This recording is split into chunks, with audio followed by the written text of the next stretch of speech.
சமீபத்தில் ஒரு நெகிழ்ச்சியான சம்பவம். அந்த சம்பவத்தை பார்த்ததுலேருந்து நமக்கு உண்மையிலேயே நமக்கு ரொம்ப பெருமையாக இருக்குது. நாம் தமிழர் கட்சியில் பயணிக்கிறத நினச்சி ரொம்ப உண்மையிலே பெருமையாக இருக்குங்க.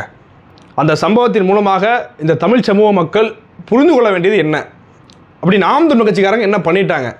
எத்தனையோ போராட்டங்கள், எத்தனையோ மக்கள் பிரச்சனைகளுக்காக மக்கள் தமிழ்நாட்டில் நாம் தமிழர் கட்சி போராடி இருக்குது. அதெல்லாம் ஒரு பக்கம் இருக்கட்டும். ஆனால் நாடு கடந்து நாம் தமிழர் கட்சி செய்த சாதனைகள் அப்படிங்கிற பட்டியலில் இதுவும் ஒரு சாதனையாக கருதப்படும். அப்படி நாம் தமிழர் கட்சிக்காரங்க என்ன பண்ணாங்க, வாங்க விரிவாக பார்க்கலாம். உண்மையிலேயே நாம் தமிழர் கட்சியில் இனிமேல் நீங்கள் இது வரைக்கும் நீங்கள் உறுப்பினர் இல்லை அப்படின்னா இனிமேலாவது உறுப்பினர் ஆகணும். அது எதனால் ஆகணும், அதற்கான காரணம் என்ன, அதற்கான தேவைகள் என்ன அப்படின்றத பற்றி ஒரு விரிவாக நம்ம பேசலான்றதுக்காக தான் இந்த பதிவுங்க. பார்த்துலாமா? உலகத் தமிழர்கள் அனைவருக்கும் வணக்கம். இது உங்கள் தென்னகம். நான் உங்கள் விஷ்ணு. எவன்டா மூர்க்கமா சண்டை போடுவான்னு பார்க்குறான். இங்கே வர்றான், தென்னகத்துக்கு வரும்போதும் திணறான்.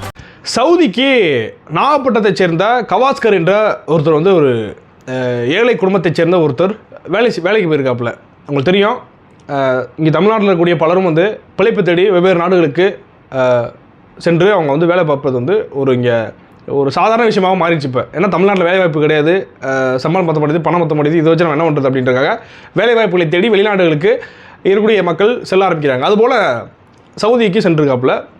அங்கே அனுப்பி வச்ச ஏஜென்ட் இருக்காருல, அவர் என்ன சொல்லி அனுப்பிச்சிருக்காரு அப்படின்னா, இந்த மாதிரி நீங்கள் ஒரு வீட்டு வேலை தான் நீங்கள் போகிறீங்க அப்படின்ற மாதிரி சொல்லி தான் அந்த கவாஸ்கருங்கிற நபரை வந்து நாகப்பட்டினத்தை சேர்ந்த நாகப்பட்டினம் மாவட்டத்தை சேர்ந்த கவாஸ்கருங்கிற வந்து அனுப்பி வச்சிருக்காப்புல. அங்கே போனால் வீட்டு வேலைன்னு சொல்லிட்டு கூட்டு போயிட்டு அங்கே போனால் ஒரு பாலைவனத்தில் ஒட்டகம் வைக்கக்கூடிய வேலையை கொடுத்து கடுமையாக போட்டு கஷ்டப்படுத்திருக்காங்க. அப்போ அவர் என்ன பண்ணுறதுன்னு தெரியல. அவர் எந்த அளவுக்கு அவங்கள கஷ்டப்படுத்திருக்காங்கன்னா, எந்த அளவுக்குலாம் துன்பப்படுத்த முடியுமோ அந்த அளவுக்குலாம் துன்பப்படுத்தி பாலியல் ரீதியாகவும் அவரை வந்து சுரண்டலுக்கு உள்ளாக்கி அவ்வளோ கொடுமைகளை செய்திருக்கிறார்கள். இப்போ அவர் என்ன பண்ணுறாப்புல, யாரை தொடர்பு கொள்வது, பாலைவனம் யாரை போய்ட்டு அணுகிறது, எப்படி இங்கே தப்பிச்சு வருது அப்படின்னு தெரியல. இப்போ நம்ம இதுனா ராமநாதபுரமா இல்லை சிவகங்கை மாவட்டமா இல்லை நாகப்பட்டினத்துலேருந்து வேறு எங்கிட்ட போகிறதா, ஏதோ பஸ்ஸை பிடிச்சி போகிறது அப்படின்னு, அது பாலைவனம், எங்கிட்டு போய் தப்பிச்சு போகிறது, வேற நாடு, யாரை தெரியும் அப்படிங்கும்போது அவர் என்ன செய்யறதுன்னு தெரியாமல் கதறி எழுதியிருக்காரு. இந்த மாதிரி சொல்லும்போது உங்களுக்கு தெரியும், இதனை தொடர்படுத்தி ஒரு படம் வந்துச்சு. அது சொல்கிறதுலாம் உங்களுக்கு அது எப்படிப்பட்ட ஒரு ஃபீலாக இருந்திருக்கும், அது எவ்வளோ கஷ்டப்பட்டுருப்பாருங்கிறத நீங்கள் புரிஞ்சுக்கணும்னா ஒரு படத்துக்கு ப்ரொமோஷன் கொடுக்க மாதிரி தான் இருக்கும். இருந்தாலும் அது உண்மைக்கு நெருக்கமாக ஒரு திரைப்படம் வந்துச்சுங்க. ஆடு ஜீவிதம் அப்படின்னு, தி கோட் அப்படின்னு ஒரு திரைப்படம். விஜய் நடித்த படம் இல்லைங்க, அது வேறு படம். பிருத்திவிராஜ் நடிச்சிருப்பாப்புல. அது வந்து ஒரு உண்மை கதையை மையப்படுத்தின ஒரு படம் தான் அது. இது போல் பலருடைய வாழ்க்கை அமைந்திருக்கிறது. வெளிநாட்டுக்கு போகக்கூடிய வாழ்க்கை இந்த மாதிரி அமைஞ்சிருக்கு. அதை மையப்படுத்துகிற ஒரு கதை தான் அது. அந்த படத்தை நீங்கள் அப்படியே பொருத்தி பார்க்கலாம். இந்த விஷயத்தில் அவ்வளோ கஷ்டப்படுத்திருக்காங்க. அப்போ என்ன பண்ணுறாப்புல, இந்த கவாஸ்கருங்கிறவர் என்ன பண்ணுறாப்புல, என்ன பண்ணுறதுன்னு தெரியாமல் கஷ்டப்பட்டு இருக்கும்போது அங்கே இருக்கக்கூடிய கூட வேலை செய்யக்கூடிய ஒருத்தர், அவர் கூட அங்கே இருக்கக்கூடிய ஒருத்தர் நைஜீரியாக்காரர், அவர் மூலமாக ஒருத்தருக்கு தொடர்பு கொண்டு இங்கே தமிழ்நாட்டில் இருக்கக்கூடிய அவங்க குடும்பத்துக்கு தொடர்பு கொண்டு இந்த மாதிரி கஷ்டப்படுறங்கிறத சொல்லியிருக்காப்புல. அப்போ தமிழ்நாட்டில் இருக்கக்கூடிய உங்கள் குடும்பம் என்ன பண்ணுறது தெரியாமல் பெரிய பெரிய நபர்களை தொடர்பு கொண்டிருக்காங்க, எதுவும் பண்ண முடியல, அப்படி சொல்லி ஒழட்டி விட்ருக்காங்க. அப்போ என்ன பண்ணுறாங்க, தமிழ்நாட்டில் இருக்கக்கூடிய அந்த குடும்பம் நாம் தமிழர் கட்சியை தொடர்பு கொண்டிருக்கிறது. அதாவது நாம் தமிழர் கட்சியுடைய நிர்வாகிகளை தொடர்பு கொண்டிருக்கிறது. அண்ணன் அப்பு அவர்களை தொடர்பு கொண்டிருக்காங்க, அவங்களுடைய நிர்வாகிகளை தொடர்பு கொண்டிருக்காங்க. அவங்க அண்ணன் பாக்கியராஜன் மூலமாக அண்ணன் சீமானவர்களுக்கு தொடர்பு கொண்டு அண்ணன் சீமானவருடைய அறிவுறுத்தலின்படி நிச்சயமாக நீங்கள் வந்து அவரை எடுத்துடணும் அப்படின்னு அண்ணன் சீமானவர்கள் அங்கே செந்தமிழர் பாசறை நிர்வாகிகளை தொடர்பு கொண்டு செந்தமிழர் பாசறை நாம் தமிழ் கட்சியுடைய ஒரு படைப்பிரிவுங்க. வெளிநாடுகளில் இருக்கக்கூடிய ஒவ்வொரு நாடுகள்லையுமே நாம் தமிழ் கட்சி உறவுகள் இருப்பாங்க. அவங்கள ஒருங்கிணைச்சு செந்தமிழர் பாசறை என்ற செந்தமிழர் பாசறை வளைகுடா அந்த மாதிரி ஒவ்வொரு அமைப்புகளாக வீரத்தமிழ் இருக்காங்க. இந்த மாதிரி ஒவ்வொரு அமைப்புகளாக அங்கே அதாவது அமைப்புகளாக செயல்படுறாங்க. அவங்கள நான் சீமானவர்கள் தொடர்பு கொண்டு இந்த மாதிரி நீங்கள் எப்படியாவது பண்ணி கொடுத்துரும், அவங்களுக்கு மீட்டு வந்துடும் அப்படின்னு சொல்லிட்டு நான் சீமானவர்கள் அறிவுறுத்தல் கொடுத்து செந்தமிழர் பாசறை சவுதி நிர்வாகிகள் என்ன பண்ணியிருக்காங்க, அவர் எங்கே இருக்காருங்கிறத தெரிஞ்சுக்கிட்டு எந்த இடத்துல ஒட்டை வச்சுருக்காங்க, அந்த வேலையை பார்த்துருக்காருங்கிறத தெரிஞ்சுக்கிட்டு அந்த சம்மந்தப்பட்ட இடத்துக்கே போயிருக்காங்க. போயிட்டு உடனே கூட்டு வந்துட முடியாதுல்ல, இது தமிழ்நாடு கிடையாது, இந்தியா கிடையாது, ஏதோ பண்ணி பேசி சட்டத்தின்படி அப்படின்னு சொல்லி கூட்டு வந்துட முடியாது. அங்கேயே வேறு வழி இல்லை, அது வேறு நாடு. அப்போ நம்ம எதுவுமே பண்ண முடியாது. அப்போ என்ன பண்ணி அங்கே வேலைக்கு அது யார் வேலைக்கு அமர்த்தினாரோ, யார் அங்கே உரிமையாளராக இருக்காரோ அவர்கிட்ட உட்காந்து பேசி அவரை நீங்கள் கொண்டு போகணும் அப்படின்னு ரொம்ப இது பண்ணி அவர் சொல்லியிருக்காரு, இல்லைங்க நாங்கள் சும்மா கூட்டு வரல, நான் விசாக்கு நான் பணம்லாம் கட்டியிருக்கேன், என்னுடைய வேலை பார்ப்பதற்கு வந்து ஒரு பணம் கொடுத்து நான் கூட்டு வந்திருக்கேன், சும்மா அப்படி அனுப்புறது அப்படின்னு சொல்லி உடனே இவங்க நாம் தமிழ் கட்சிக்காரங்களாம் சேர்ந்து கை காசை போட்டு உங்களுக்கு சம்பளத்தை போட்டு 1.5 லட்ச ரூபா ரெடி பண்ணி தயார் பண்ணி உடனே அங்கே கொடுத்துட்டு அவரை வந்து கூட்டு வந்திருக்காங்க. கூட்டு வந்ததெல்லாம் இங்கே அனுப்பிவிட்ருக்காங்க, விமான சீட்டு எடுத்து அனுப்பி வச்சுருக்காங்க. அப்போ பாருங்கள், எவ்வளோ பெரிய ஒரு சம்பவத்தை ஒரு அமைப்பு அதிகாரத்தில் வரலங்க அந்த கட்சி. பெரிய படைபலத்தை வச்சிருக்கு மட்டும்தான் அந்த விழாவில் பேசிகிட்டு இருக்கு. அதிகாரத்துக்கு வரல, ஒரு கவுன்சிலர் கூட ஜெயிக்கல. படையை வச்சிருந்தா என்ன பண்ணிடுவீங்க அப்படின்னு கேட்குறாங்கல்ல. அந்த படை எப்படிப்பட்ட படையாக இருக்குங்கிறதான் நீங்கள் பார்க்கணும். இப்படிப்பட்ட மக்களுக்கு உதவக்கூடிய, நாடு கடந்து கஷ்டப்படக்கூடிய தமிழர்களுக்கு உதவக்கூடிய ஒரு அமைப்பாக தான் இந்த கட்சி இருக்குங்கிறத மக்கள் புரிந்து கொள்ள வேண்டும். அதுக்கு இது ஒரு சம்பவம் வந்து ஒரு சாட்சி. இது ஒரு விஷுவலாக எப்படி இருந்திருக்கும் அப்படின்னு நீங்கள் சந்தேகப்படுறீங்க அப்படின்னா, நான் சொன்னல த கோட் ஆடு ஜீவிதம் அப்படிங்கிற ஒரு படம், பிருத்திவிராஜ் நடித்த படம். அந்த படத்தை பாருங்கள். நான் சொன்ன விஷயம் அப்படியே அந்த படத்தில் நடந்திருக்கும். ஏதாவது இது போல் பல சம்பவங்கள் நடக்குது. உங்களுக்கு விஷுவலாக எப்படிலாம் நடந்திருக்கும், எவ்வளோ கஷ்டப்பட்டுருப்பாரு அப்படிங்கிறத நீங்கள் புரிஞ்சுக்கணும்னா அதை பார்த்தீங்கன்னா உங்களுக்கு புரியுங்கிறேன். நான் அந்த ஒரு கஷ்டம் என்னங்கிறது உங்களுக்கு கடத்தப்பட்டிருக்கோம். சரி, அடுத்து இங்கிட்டு வருவோமே. இதுக்கு நாம் தமிழ் கட்சிக்கு என்ன காப்பாற்றி கூட்டு வந்துட்டாங்க, ஓகே அவங்கள வாழ்த்தலாம் அப்படின்னு சொல்லி நம்ம கடந்துட்டு போயிட முடியாது. நாம் தமிழ் கட்சியில் இருப்பதற்கு உண்மையில் நான் பெருமைப்படுறேன். ஏன்னா இது நாம் தமிழ் கட்சிங்கிறத தாண்டி நாம் தமிழர் குடும்பமாக இந்த கட்சி இயங்கும். ஆனால் சீமான் கட்டமைத்து வச்சிருக்கிறார். அப்படி ஏன் சொல்கிறேன்னா, நாம் தமிழ் கட்சியில் நீங்கள் ஒவ்வொரு நபரும், இந்த வீடியோ பார்த்துருக்கக்கூடிய பலரும் வந்து கட்சியில் எல்லாம் ஓட இருக்கலாம். நீங்களாம் சேருங்க, சேர்ந்து பயணிங்க. ஏன் தெரியுமா, இதுபோல் உங்களுக்கு பிரச்சனை வராமல் ஓரளவுக்கு பாதுகாப்பாக இருப்பதற்கு இந்த கட்சி உங்களுக்கு உதவும். எப்படி உதவும்னா, நான் எந்த நாட்டுக்கு நீங்கள் சென்றாலும் அங்கே ஒரு தமிழன் இருந்தால் அவன் நாம் தமிழ் கட்சியில் நிச்சயமாக யாராவது ஒருத்தர் நாம் தமிழ் கட்சியில் இருப்பான். இப்போ தமிழர்கள் வந்து ஒரு அமெரிக்காவில் ஒரு 10 பேர் இருக்காங்க அப்படின்னா, ஒரு 10 குறைஞ்ச உதாரணத்தை சொல்லி ஒரு 10 பேர் இருக்காங்க அப்படின்னா, அதில் கட்டாயமாக 5 பேர் நாம் தமிழ் கட்சியினுடைய பொறுப்பாளராக இருப்பாங்க, நாம் தமிழ் கட்சியுடைய பற்றாளர்களாக இருப்பாங்க. அவங்களுக்கு வந்து கட்சியுடைய கனெக்ட் இருக்கும். ஏனென்றால் தமிழர்கள் எங்கெல்லாம் வேறு பரப்புகிறார்களோ அங்கெல்லாம் இப்போ தமிழ் தேசிய அரசியல் துளிவிட ஆரம்பித்து விட்டது. இப்போ அப்படி இருக்கும்போது நீங்கள் புதிதாக ஒரு நாட்டுக்கு போகிறீங்க, ஒரு இடத்துக்கு போகிறீங்க அப்படின்னா கட்சி மூலமாக ஒரு கனெக்ட் இருக்கும். உங்களுக்கு ஒரு ஏதோ பிரச்சனை, ஏதோ ஒரு சிக்கல் அப்படின்னா உங்களுக்கு உதவுவதற்கு ஒரு அமைப்பு அப்படிங்கிற பேரில் ஒரு கட்சி இருக்கும். புரிகிறதா? மற்ற கட்சிகளை போல கிடையாது. திமுகவில் கட்சிக்காரங்க இருக்கான், அதிமுகவில் கட்சிக்காரன் இருக்கான், நாம் தமிழ் கட்சிக்காரன் போல் இருக்க மாட்டான். நீ இங்கே திமுக காரன் வந்து வெளிநாட்டுக்கு போகிற, அங்கே ஒரு பிரச்சனை, திமுக உடன்பிறப்பு யாராக இருப்பாரு பார்ப்போம் அப்படின்னு போராடிக்கிறேன்னா அவன் வருவான் நினைக்கிறியா? நாம் தமிழ் கட்சிக்காரன் கடி வருவான். இதுதான் நாம் தமிழ் கட்சி. இதுதான் நான் சீமானவர்கள் கட்டமைச்சிருக்கக்கூடிய இந்த கட்டமைப்பு. உறவாக அத்தனை பேர் இருப்பாங்க. அப்போ இதற்காகவாவது நாம் தமிழ் கட்சியில் வந்து இணைங்க. என்னங்க ஒரு உதவிக்காண்டியாக போய் இணையிறது அப்படின்னு நினைக்கக்கூடாதீங்க. இப்போது நம்மகிட்ட வந்து பல பேர் ரத்தம் கேட்பாங்க. குருதிக்கொடை பாசரிட்ட நாம் தமிழ் நிர்வாகிகள்கிட்ட ரத்தம் வேணும் அப்படின்னு கேட்பாங்க. சரி, நாம் தமிழ் ரத்தம் கொடுப்பாங்க. அதுக்கப்புறம் சரி, அந்த உதவி பெற்ற பிறகாக அவங்க வந்து சரி அப்படின்னு போயிடுறது. நான் அது இது ஒரு பெருமைக்கான்னு நான் சொல்லுங்க. ரத்தம் கொடுத்தா தான் கட்சியில் சேர்ந்து நான் அப்படி சொல்லலை. நீங்கள் ரத்தத்தை வாங்கக்கூடிய இடத்துல இருக்கீங்க, நாங்கள் ரத்தத்தை கொடுக்கக்கூடிய இடத்துல இருக்கோம். நீங்கள் ஏன் ரத்தத்தை கொடுக்கக்கூடிய இடத்துக்கு வர மாட்டேங்கிறீங்கன்னு கேட்குறேன் நான். இப்போ நாங்கள் கொடுக்குறோம்ல, எங்களால் 4 பேருக்கு உதவுதில்லை, 4 உயிர்கள் காப்பாற்றப்படுதில்லை. அந்த விஷயத்தில் ஏன் ரத்தத்தை வாங்கக்கூடியவர்கள் அடுத்த சரியான பிறகாக நீங்கள் ஏன் இது போல் இன்னும் 4 பேருக்கு கொடுக்கக்கூடாது? நீங்கள் வந்து பணத்தை தள்ளி கூட்டிருங்க அப்படின்னு நாங்கள் சொல்ல வரல. எங்களை போல் நீங்களும் ஏன் செயல்படக்கூடாதுன்னு கேட்குறேன்.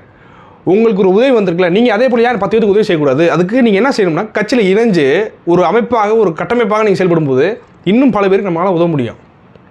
புரியுறதா? இவங்கள தான் நேர்ந்து விட்ருக்காங்க. சீமானை எதாவது கூப்பிட்டாலும் எதாவது போராட்டம்னா கூட்டம் வந்துடுவாப்புல, நாம் தமிழ் கட்சிக்காரில் போராட்ட கூட்டம் வந்துடுவாங்க அப்படின்னு நினைக்கக்கூடாது. நீங்களும் நாம் தமிழ் கட்சிக்கோடு நின்று அந்த போராட்டத்தை நான் முன்னெடுக்கிறேன் என்று சொல்லக்கூடிய இடத்துக்கு ஏன் வரமாட்டேறீங்க? யாருமே வர்றது பெருசாக நான் பார்க்குறேன். நான் ஹெல்ப் பிரச்சனைப்பா, அது பிரச்சனை, இது பிரச்சனை, தயவுசெய்து உதவுங்க அப்படின்னு நம்மகிட்ட கேட்குறாங்க. சரி, உதவுறோம். நீங்கள் ஏன் இந்த அமைப்புக்குள்ளேயே வரமாட்டேங்கிறீங்க? முதல்ல இல்லைங்க, கட்சியில் எனக்கு ஆகாதுங்க. கட்சி ஆகாது, கட்சி உதவி மட்டும் வேணுமா?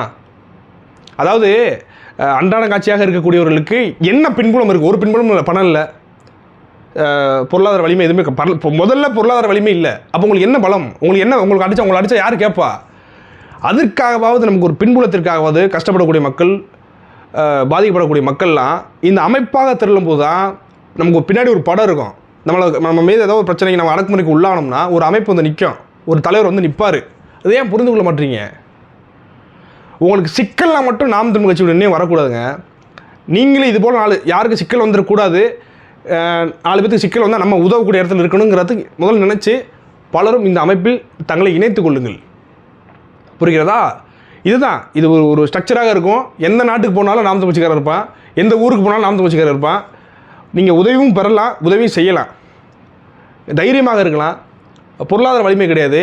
நம்ம அதிகாரத்துக்கு போனால் தான் இந்த நாட்டுக்கு எதாவது செய்ய முடியும், இந்த மாநில மக்களுக்கு எதாவது செய்ய முடியும். இன்றைக்கு நீங்கள் பாருங்கள், கமலஹாசன் இருக்கார். அவர் வந்து ஒரு பேசிட்டார். கமலஹாசன் அவருடைய அரசியலில் நம்ம பல விஷயங்களை முரண்படுறோம். ஆனால் தமிழில் இருந்து தான் கன்னடம் வந்ததுங்கிறத சொல்லிட்டாரு. அதற்கு அந்த ஒரு வரலாற்று உண்மைக்கு ஆதரவாக யார் வந்து பேசுகிறாங்க? எத்தனை அரசியல் கட்சி தலைவர் பேசுகிறாங்க? நான் சீமான் அவர்களை தவிர்த்துட்டு சொல்லுங்கள். இவங்க கேட்டால் தமிழர்கள்னு சொல்லிக்கிறாங்க. நல்லா தெரியுது, சீமானுக்கு மட்டும் தான் ஆண்மை இருக்கிறது, தைரியம் இருக்கிறது, திமிர் இருக்குது, முதுகெலும் இருக்கிறது. யாருக்கும் பயப்பட மாட்டாரா? மக்களுக்கு பிரச்சனை வந்து நிற்பாரா, தமிழர்களுக்கு பிரச்சனை நிற்பாரான்னு தெரியல. நல்லா சூப்பர் அப்படி கைத்தட்டி உட்காந்துருவாங்க. கூட வந்து நிற்க மாட்டாங்க. ஏன் நிற்க மாட்டீங்க கேட்குறேன். ஏன் நிற்க மாட்டீங்க? எல்லாத்துக்கும் நிற்கணும், சிறை செல்லணும் அப்படி சொல்லலைங்க. குறைஞ்சபட்சம் ஒரு மாநாட்டுக்கு, ஒரு நிகழ்ச்சிக்கு, சீமானவர்கள் பங்கெடுக்கக்கூடிய ஒரு நிகழ்ச்சிக்கு கலந்து கொண்டு அவர் எப்படிப்பட்ட தலைவர் என்பதை நீங்கள் புரிந்து கொள்ள வேண்டும். நீங்கள் தங்களை அடையாளப்படுத்தும் போது தான் நாம் தமிழ் கட்சிக்காரர் என்று அடையாளப்படுத்தும் போது உங்கள் உறவுக்காரர்கள் கட்சிக்காரர்களாக மாறுவார்கள். ஏனென்றால் உங்களுடைய பேச்சு, செயல்பாடு அனைத்தும் நாம் தமிழ் கட்சி தொடர்பாக, தமிழ் தேசம் தொடர்பாக இருக்கும். இது பல மாறுதலை உண்டாக்கும். முதல்ல நம்ம வீட்டை கூட்டணும், அப்போ தான் தெரு சுத்தமாகும். தெருவை கூட்டுவோம், அடுத்து நாடு, ஊர் சுத்தமாகும். ஊரை கூட்டுவோம், நாடு சுத்தமாகும்பாங்க. அது மாதிரி முதல்ல நம்ம வீட்டையே கூட்டுறது இல்லையே. எங்கள் அப்பா திமுக, எங்கள் தாத்தா அதிமுக, நம்ம அதனால் வந்து அவங்க பகச்சிக்கிட்டு நம்ம பண்ண முடியாது. எதுக்கு பகச்சிக்கிறீங்க? உங்கள் தாத்தா அதிமுகவாக இருக்கும்போது உங்கள் அப்பா திமுக இருந்திருக்காருல்ல, அப்போ நீங்கள் உங்கள் அப்பா திமுக இருக்கும்போது நீ ஏன் நாம் தமிழர் இருக்கக்கூடாது? எல்லாமே தெரியும், ஆனால் நாங்கள் வரமாட்டோம் அப்படின்னு சில பேர் இருக்காங்க இங்கே. அவர்களெல்லாம் சற்று புரிந்து கொள்ள வேண்டும். இது ஒரு உதாரணத்துக்காக நான் சொல்கிறேங்க. இதுக்காண்டி இதை வச்சு நான் அரசியல் பண்ணி கட்சிக்குள்ளே வாங்க, கட்சிக்குள்ள வந்தால் உங்களுக்கு நான் நிறையா பணம் அள்ளி தர மாட்டோம். ஒரு படையாக இருப்போம். உங்களுக்கு எந்த உதவினாலும் எளிமையான ஒரு ஆக்சஸ் கிடைக்கும். உங்களுக்கு புரியுற மாதிரி சொல்லணும்னா, இன்றைக்கு ரத்தம் தேவை அப்படின்னு நீங்கள் கேட்குறீங்கன்னா, மறுபடியும் அதே வர நினைக்காதீங்க, இது வேறு. ரத்தம் தேவைன்னு நீங்கள் கேட்குறீங்கன்னு வச்சுக்கலேன், தென்னை கோஷ்ணு கடிப்போம், இந்தாங்க இது நம்பர் இருக்குது, ஆனால் இந்த மாதிரி ரத்தம் தேவைண்ணா, மதுரையில் இருக்கோம்ண்ணா அப்படின்னு நீங்கள் கேட்க எனக்கு தேவையில்லை. நீங்கள் கட்சிக்குள்ள இருந்தீங்கன்னா மதுரைக்குள்ள இருக்கக்கூடிய நிர்வாகிகளுடைய தொடர்பும் கூட இருக்கும். இந்த நபர் இந்த ரத்த குரூப்பை சேர்ந்தவர் அப்படி அடித்தோம்னா நம்ம நிச்சயமாக ரத்தத்தை தயார் பண்ணிடுவாப்புல அப்படின்னு எனக்கு நீங்கள் கேட்க தேவையில்லை. உங்கள் கட்சி நீங்கள் இருக்கக்கூடிய இடத்துலையே கட்சிக்காரங்க அத்தனை பேர் இருப்பாங்க. நீங்கள் கட்சியில் பயணிச்சிங்க அப்படின்னா நீங்கள் கூப்பிட்ட உடனே வந்து நிற்பாங்க. ஏன்னா கட்சிக்காரன் நீங்கள்.